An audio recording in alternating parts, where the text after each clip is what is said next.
Hello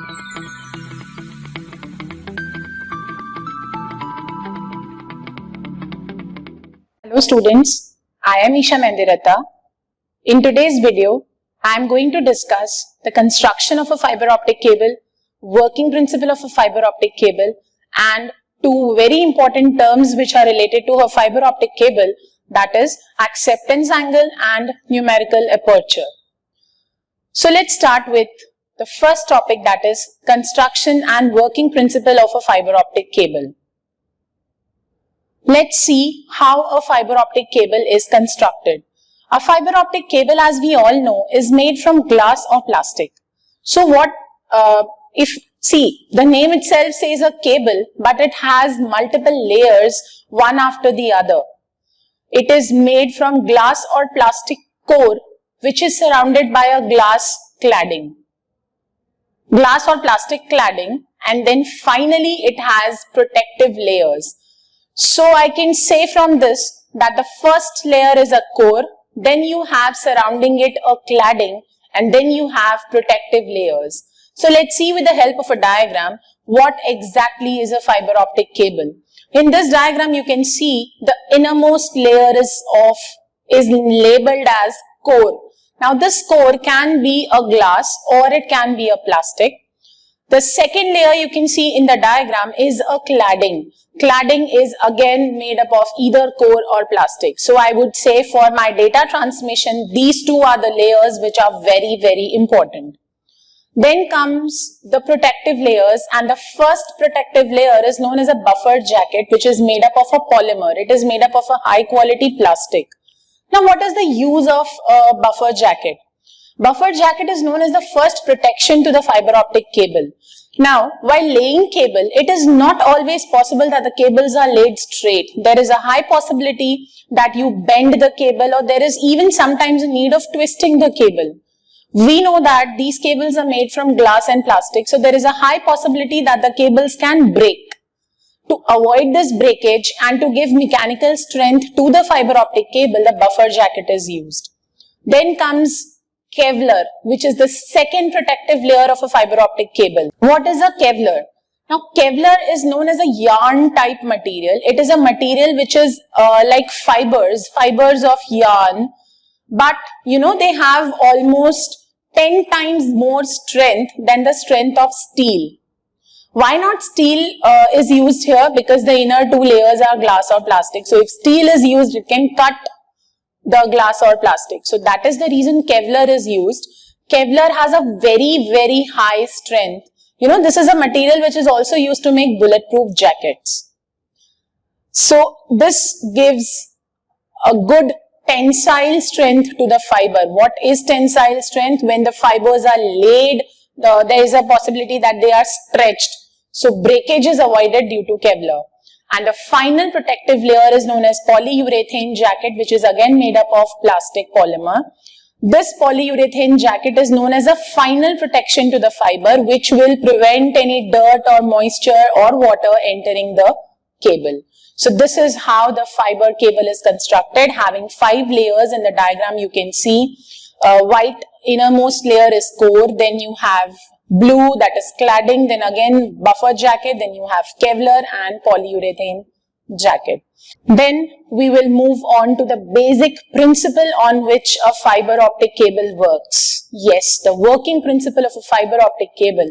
In one word, I would say it is total internal reflection. Short form TIR, very commonly known as TIR. Let's see what total internal reflection is. It is an optical phenomenon in which the light waves are completely reflected back in the same medium when they arrive at the boundary between the two mediums at certain conditions. There are certain conditions which are important for TIR to occur.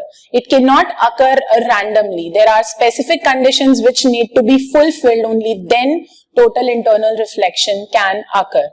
So let's see what total internal reflection is.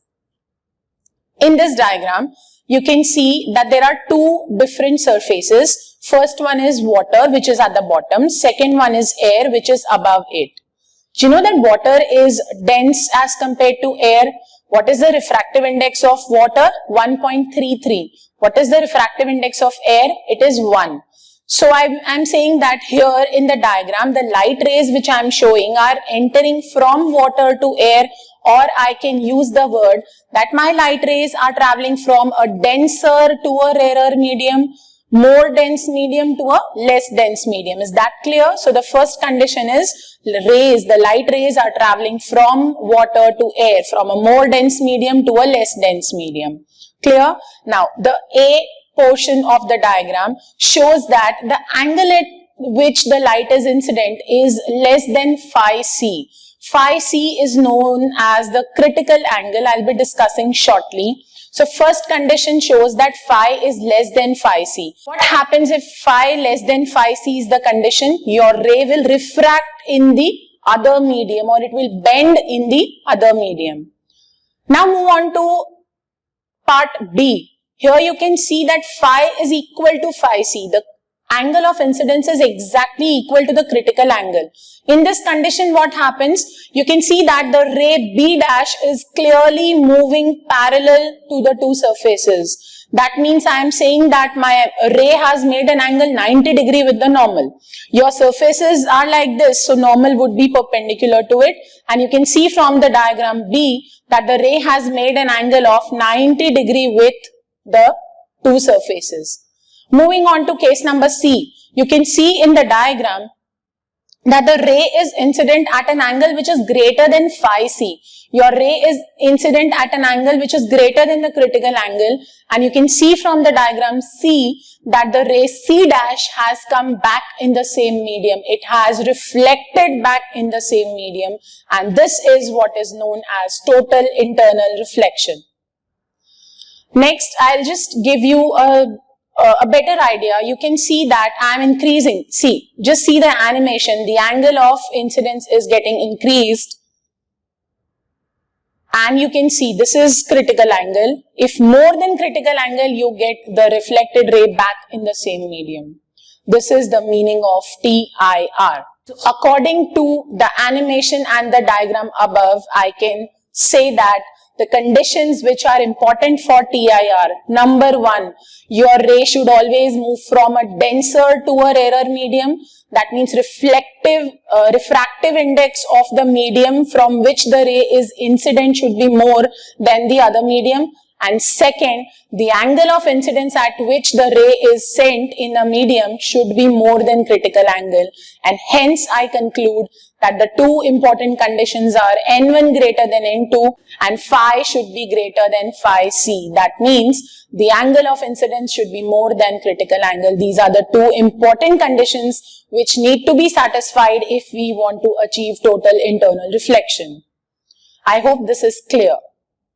Now I will discuss what critical angle is. Critical angle is known as the maximum angle for total internal reflection to occur.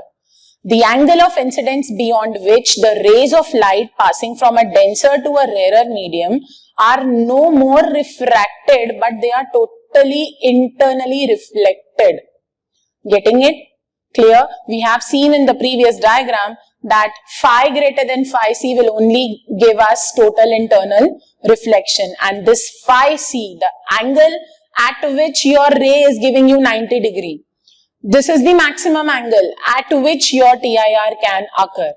Let's derive the equation for total internal reflection. So in this diagram, you can clearly see that there are three rays I've shown by different colors. You can see that the green colored ray is an example of refraction. That means the angle is less than critical angle. You can see the red colored ray is an example of critical angle, where your angle of incidence is equal to critical angle. You will get the output as shown in the red colored ray. Whereas if you are talking about the blue color, you can see that the angle is greater than critical angle and only then the ray has come back in the same medium. So this is an example of total internal reflection. Clear? Now let's see. According to Snell's law, we know that N1 sin phi 1 is equals to N2 sin phi 2. Here, in our case, what is our sin phi 1? The angle of incidence is critical angle. At what angle the ray is going, at what angle the ray is refracting if the angle of incidence is phi c? Just observe red, it is 90 degree. So I can modify this equation as N1 sine phi C, because I know that my angle of incidence is phi C. So when I have phi 1 equal to phi C, at that time I will get phi 2, the angle of refraction is 90. So if I substitute these two conditions in the above equation, I will be getting sine phi C is equals to N2 by N1, or I can write phi C, that is critical angle, is equals to sine inverse of N2 by N1. Getting it? This is the equation of critical angle. Now, let's start with two very, very important terms which are known as acceptance angle and numerical aperture. So till now we have seen how a fiber is constructed, what is the working principle, we have seen the two important conditions for TIR to occur, and now let's see how is this TIR achieved with the help of the following two terminologies. The first one is known as acceptance angle. First I'll just read out the definition and then I'll explain. So it is defined as the maximum value of angle of incidence at the entrance end of fiber, which is known as the air fiber interface, at which the angle of incidence at the core cladding interface is equal to critical angle of core medium. Though we have written critical angle, it should be slightly more than critical angle. Say for example, your critical angle is 70 degree, at 70.1 also you will get TIR. Clear? So this is the meaning of acceptance angle. And acceptance angle is actually the maximum angle wherein the light is incident in the fiber.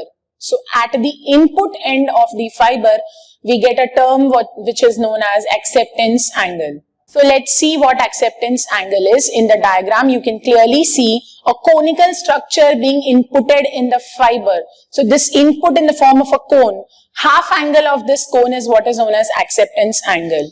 And whatever light is outside this cone will not give you TIR. Only the light which is sent inside the cone in this range of the cone will give you total internal reflection. So this is what acceptance angle is. Now let's derive the equation of acceptance angle, so that will give you a better idea. So please look at the diagram carefully. In the diagram, you have air and a fiber, both.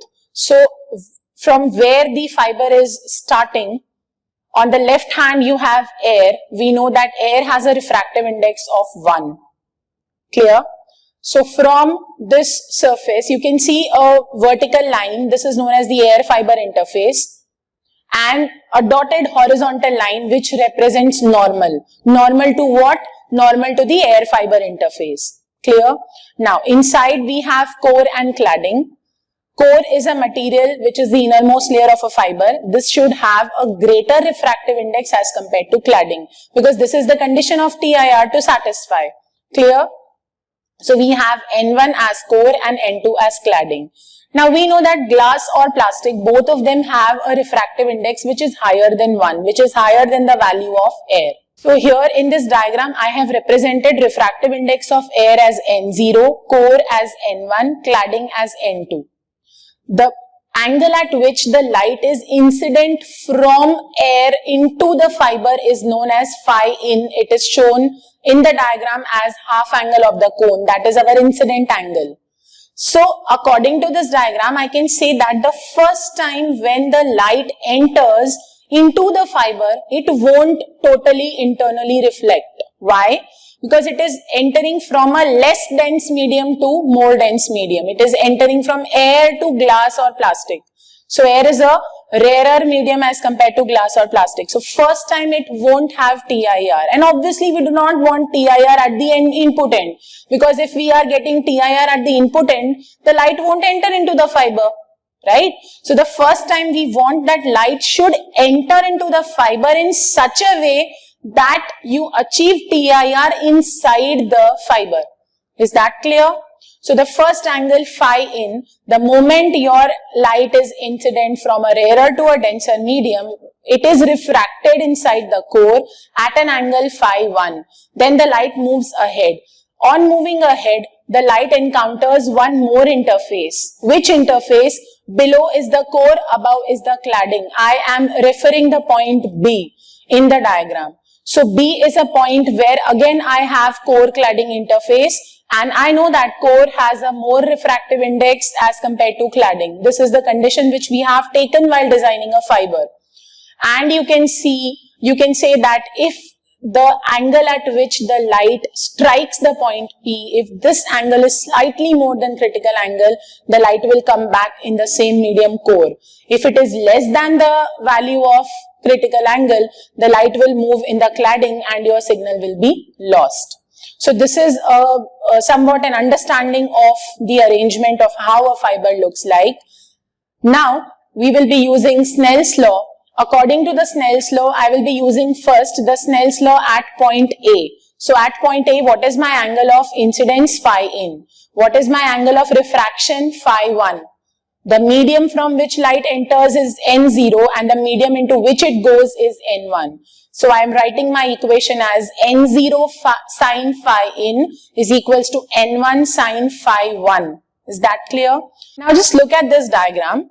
You can see that the angle phi C, and just extend the dotted line. You can see that one angle is phi 1, the other angle is phi C, and the third angle is 90. So can I replace phi 1 as 90 minus phi C?